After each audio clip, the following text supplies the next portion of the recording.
Hey, and welcome to Bold Voices.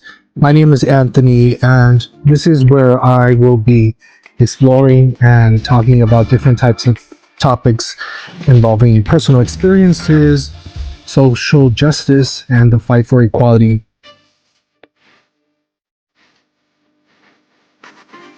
And today I want to share a deeply personal experience that I had recently, one that really left me feeling angry, hurt, and just thinking about things in general.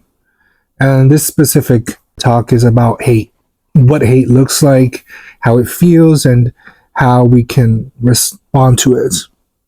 It's about standing up for ourselves and others, even when we think that we can't, or it feels uncomfortable or impossible, and finding ways to stop hate from spreading, especially in these days where it seems like it is spreading more than ever. So this week I was actually at a coffee shop, my local coffee shop.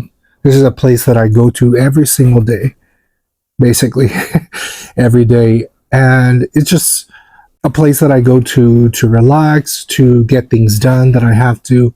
A lot of it involving music and the band. Maybe that will be for a different talk and getting into what those details are. But as I was working away, there was a group nearby, a group of four people, and they started talking very loudly. Mind you, this is again a coffee shop, a local coffee bean where obviously, whatever, if someone is speaking in a very loud voice, it's going to be heard. People around you are going to know what your conversation is. And I was really surprised and taken aback once I started hearing what they were talking about.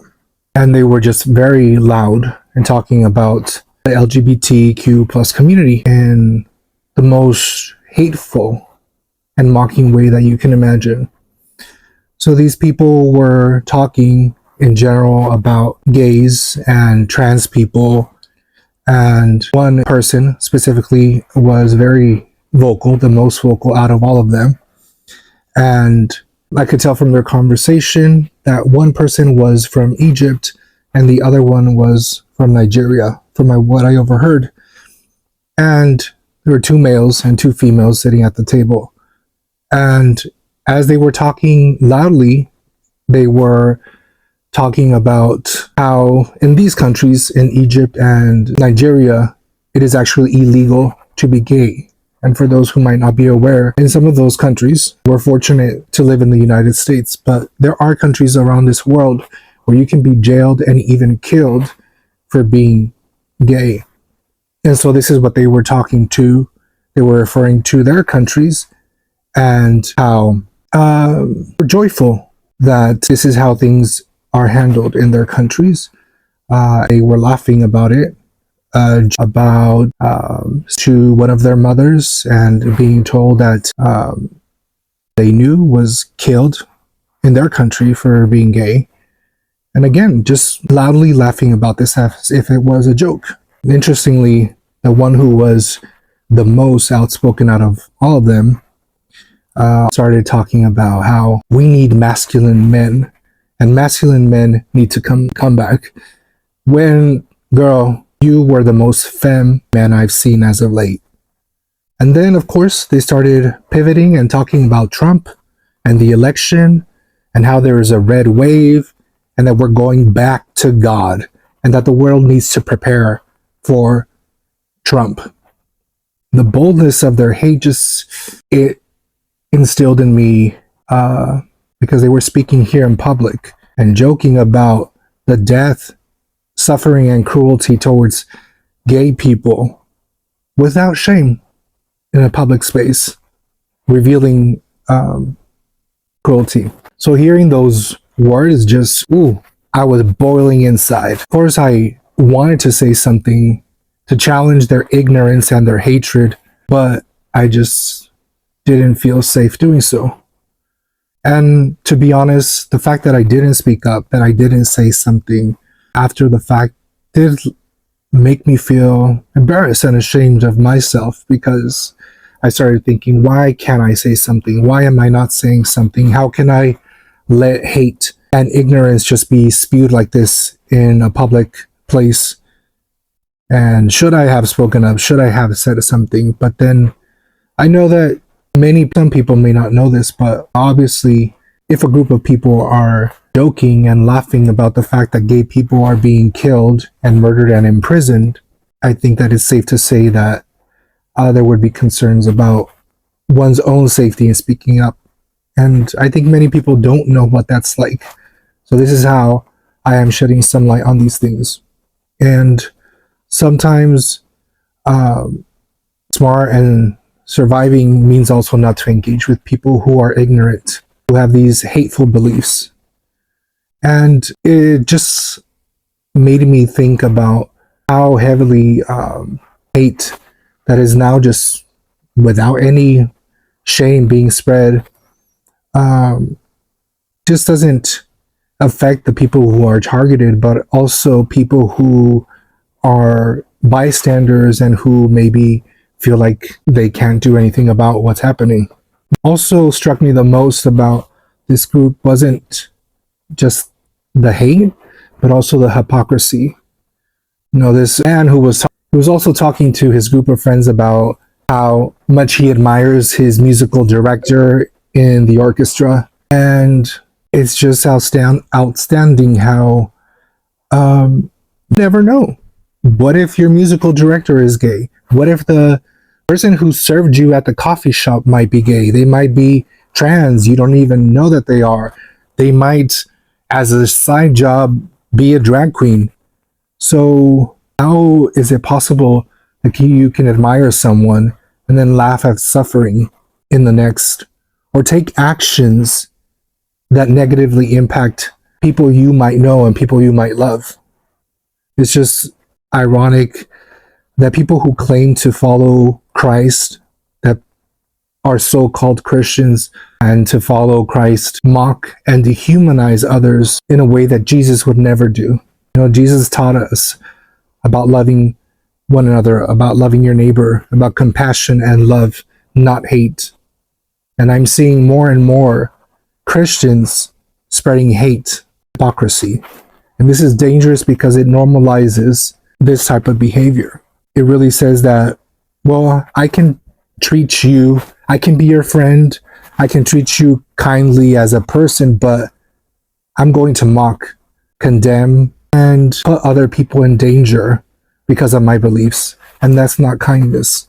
And I thought, after I saw them step out, should I have said something? And how do you even know how to respond to public hate? And I just want to say this, it's normal to feel conflicted, to not know whether you should step in or what to say, and to smart about your decisions, and mindful of your own safety, because today's world, the hatred and actual bullying and killing of gay people does occur. And that type of hate leads a lot of people who maybe aren't as comfortable in their skin or don't have support to actually take their own lives. So I want to discuss some ways to deal with hate in public spaces.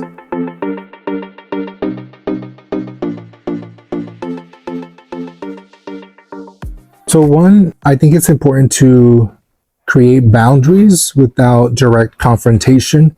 So if you don't feel safe speaking up, a boundary in another way, maybe you remove yourself, step outside, possible. So that's probably something I could have done, is actually in a coffee shop or go to another part of the coffee shop where you don't have to hear their hate.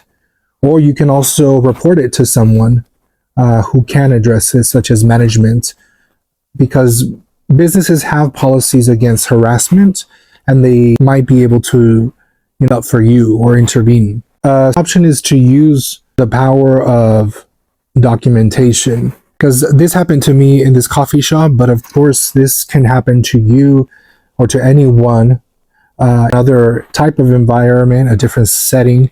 So if you do experience hate, you want to maybe think about documenting what happened, or you can take notes for yourself so that you can share your experience with support groups, advocacy groups, media, or even the business, if you choose to do so. And this is not about shaming people, but it's making sure that people are held accountable. A third possibility is to seek support and share your stories.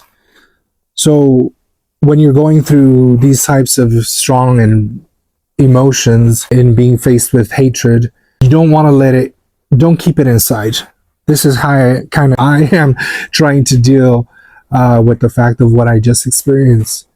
But yeah, don't keep it in. You want to be able to share your experience with someone, maybe a close friend, someone who would support you, or if you have a online community, specifically for this case, LGBTQ plus community, maybe that you feel safe in sharing your experience. And yeah, if you feel comfortable, you might want to share it publicly, because by sharing these stories can help others reflect on how their actions might impact others, or also motivate people to speak out and really share their stories about how these things do occur, and it's not just something that is made up. So how do we stop hate from spreading? Because let's be real, for those of us who are in the gay community and part of the LGBTQ plus community, we see it and it's happening. And trying to stop hate isn't easy. But I think it starts with education. I think it's important that we teach schools, that people are taught how to be empathetic towards one another, not only at schools, but at work and within communities.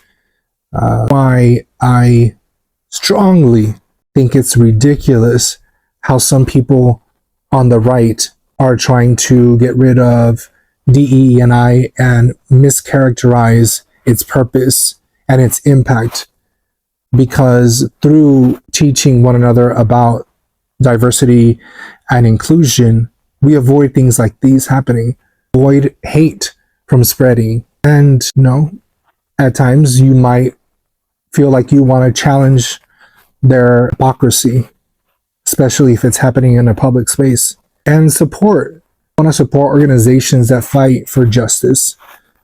And also, lastly, more importantly, is to be yourself, to live your truth, because people like the ones that I was confronted with, they clearly make it clear that they want to exterminate and get rid of and punish gay people and people who are part of the LGBTQ plus community. And we cannot allow them and their hatred to win. By being authentic, out and proud, and in any space that's safe for you to do so, if that's what you choose to do, is a way to challenge stereotypes and biases and inspire other people to change and create safe space for anyone, because everyone deserves to be respected. So in the end, I come back to this, that mocking, making fun of, and laughing about someone's suffering and death is not Christian. It is not strength. It is not love. It's cruelty. And it's easy to hate, but it's much harder to love and to try to understand someone that is different from you. Now, we can't control what other people think or say, but we can control how we respond, and we can stand up against hate, even in small ways, because it is no doubt that within the last 4 to 8 years, there has been an increase against hate towards our community. So I want to hear your story.